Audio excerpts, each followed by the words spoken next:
Good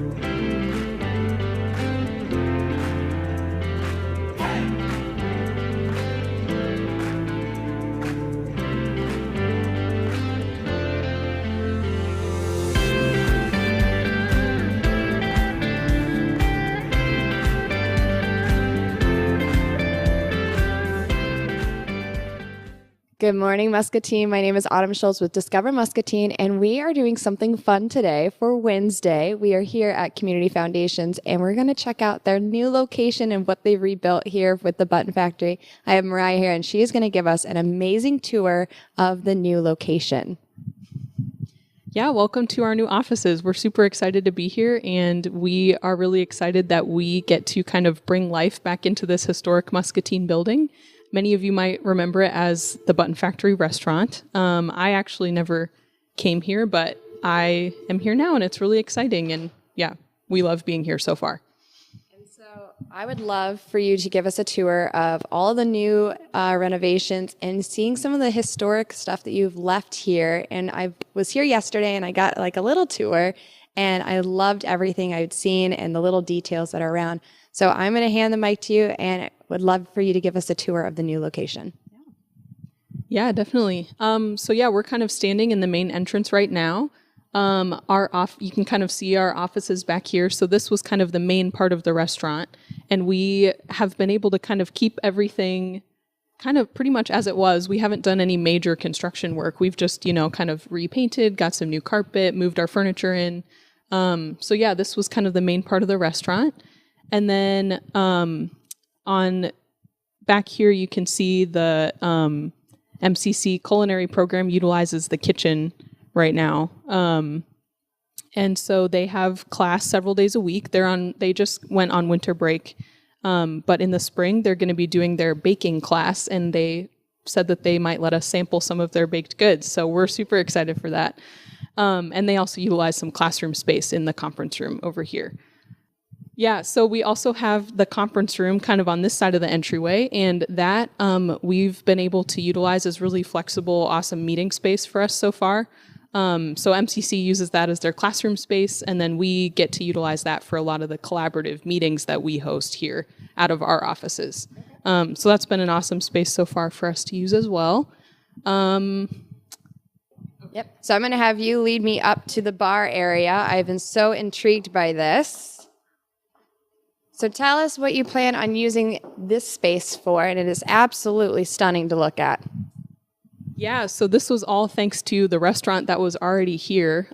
It's been awesome to just kind of move in and with some cleanup, have it pretty much ready to go.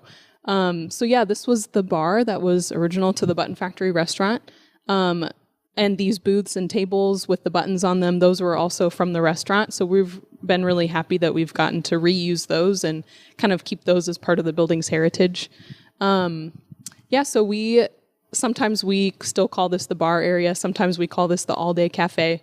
But this space has been really awesome for us to use as really flexible meeting space. So people eat their lunch up here. People have, if a client comes to meet about something non-confidential, they just, grab one of these booths and have their meeting here.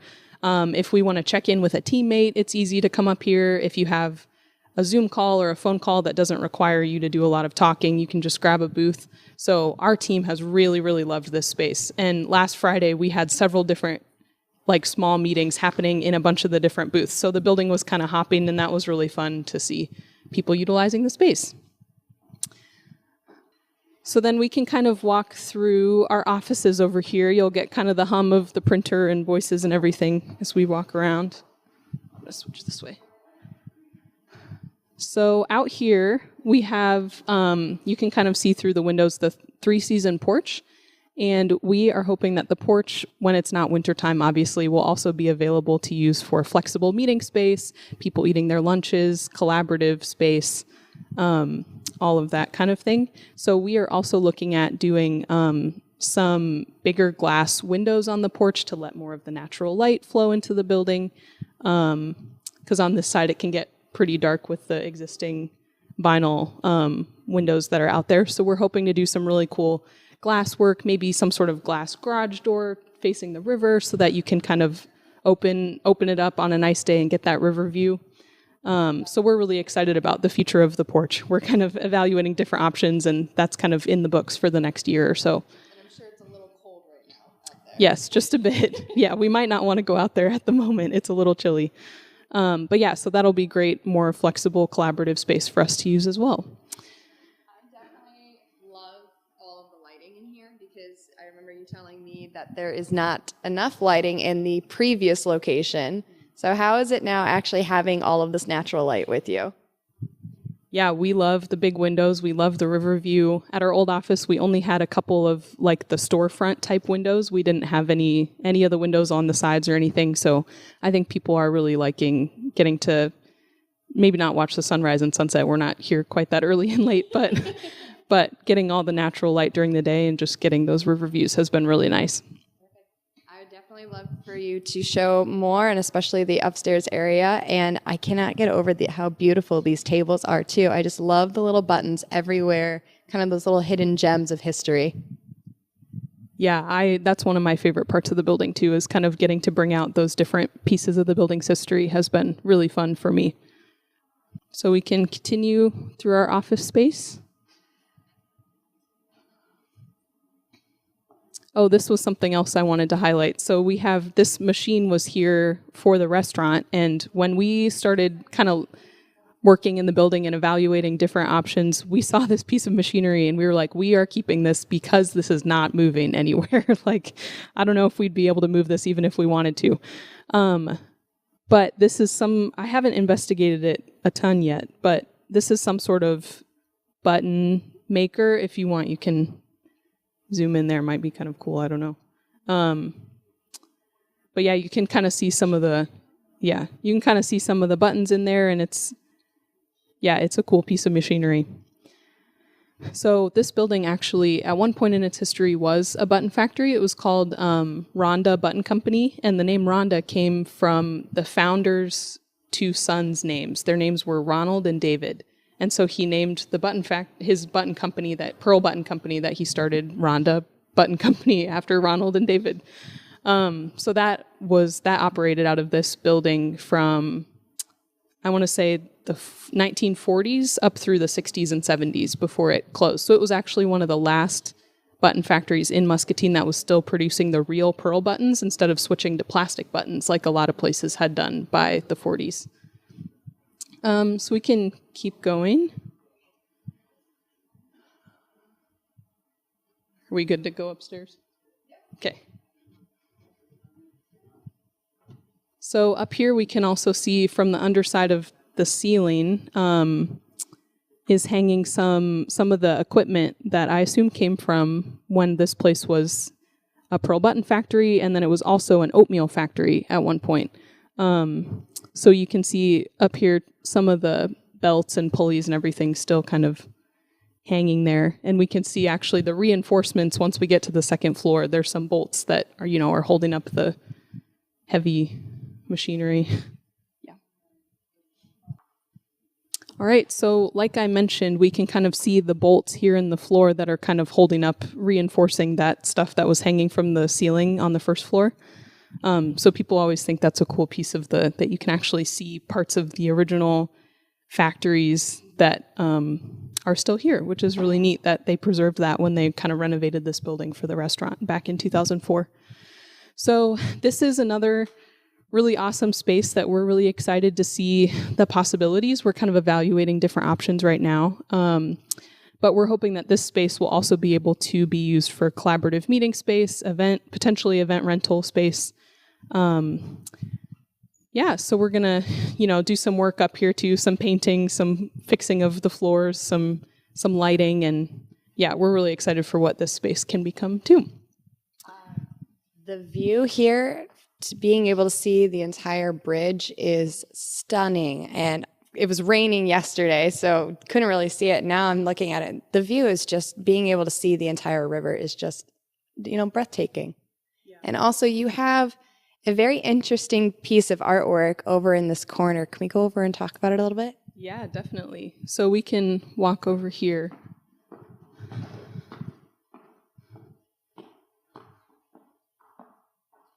So we have some chairs from the original restaurant stored here right now. But this piece of art that's hanging on the wall, I was told was created by elementary school students at Jefferson, I believe. I'm not sure what year it was, but I think at some point when the restaurant was operating. But you can see it's all created out of buttons, and it highlights a lot of the things that make Muscatine unique. It has some melons. It has a pig. I think it has the statue that stands in front of the Muscatine Art Center, kind of in the middle there. Yeah, so we think that is really cool. And then, yeah, we have the priceless river view again. And yeah, like you said, we can see the bridge. And I love in the winter evenings when I come up here to turn off all the lights before I head out at 5, you can, the bridge lights are already turned on, and I always love looking at those out these windows. Is all of the light fixtures, all the original is from the restaurant as well? Yes, these are from the restaurant, yeah. So, yeah, we're kind of, obviously a lot of the bulbs are burnt out and everything, but yeah, we'll do some work up here and kind of bring some life back into it. And then back in the back section, we have, right now is a lot of little, it's kind of a maze back there, but a lot of little office spaces. So right now our team is able to use those for if we have a more private phone call or a Zoom meeting or something like that. We are able to use those spaces back there for those needs. And another possibility for the second floor is we're kind of evaluating the potential of having a co-working space up here.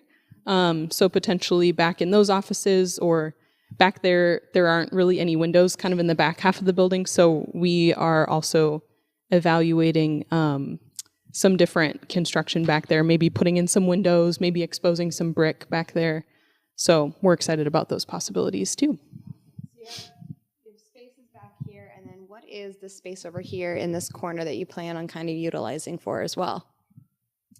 Yeah, so this room back here, that I think is also going to be, right now we're kind of also utilizing that for different meetings that we have. So it's also available to be used as a sort of boardroom or bigger meeting room in case the downstairs space is booked, or maybe you just need something a little bit smaller than that conference room downstairs. This space has also been useful for that already. So, The maze. Yep, the maze, the entrance to the maze. I'd seen this door yesterday. I was wondering where it was going, and now I was trying to figure out on the other side. So you weren't joking about it. They kind of just all intertwined together. Oh, very neat.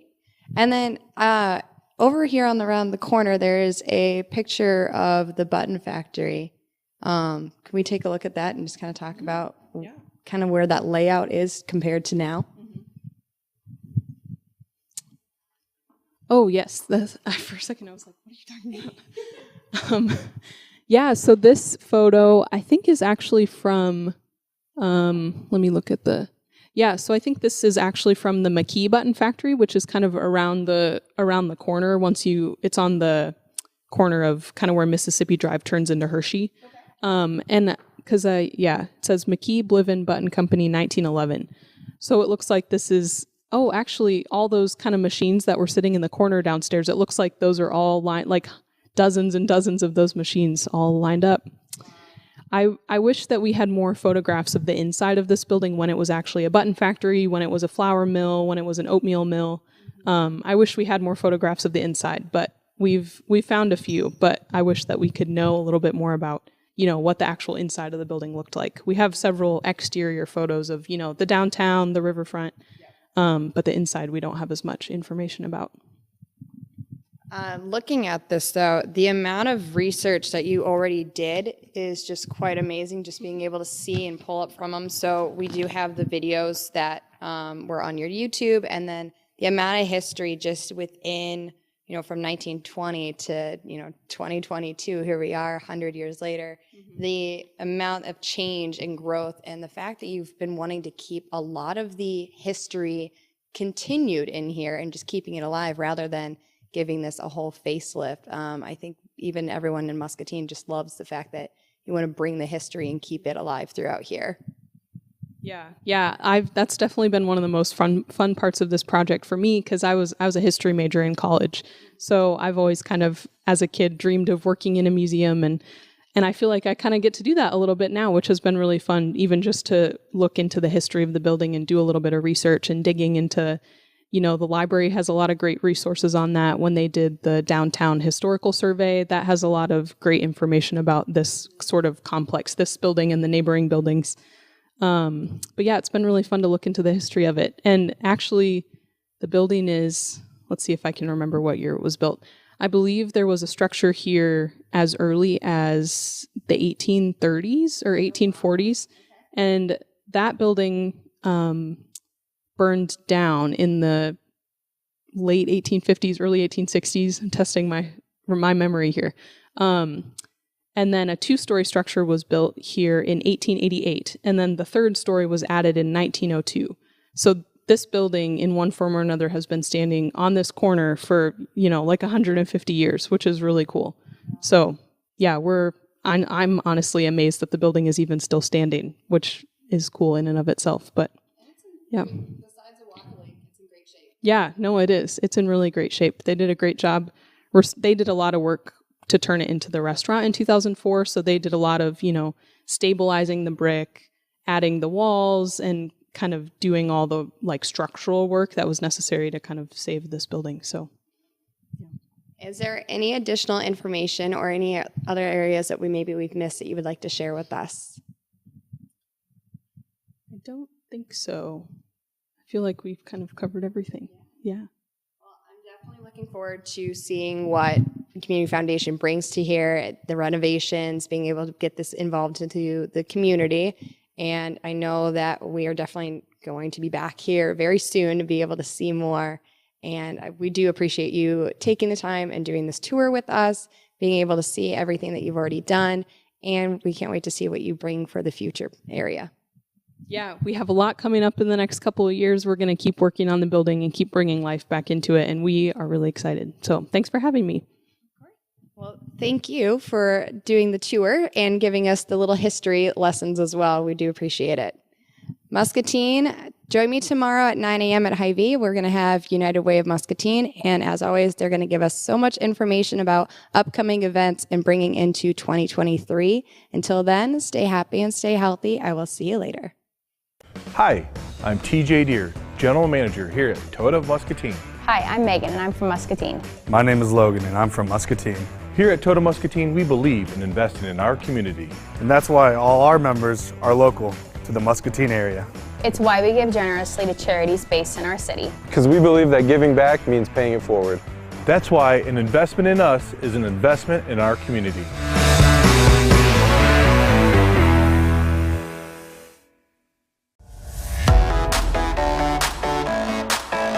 When you buy a vehicle for Toyota Muscatine, keeping your vehicle safely on the road is our highest priority. We offer scheduled maintenance and extended service hours for those unexpected repairs. Our service department's mechanics are dedicated to providing you with the highest quality of care. Feel free to ask any of our friendly staff if you have any questions. Come on down to Toyota Muscatine today.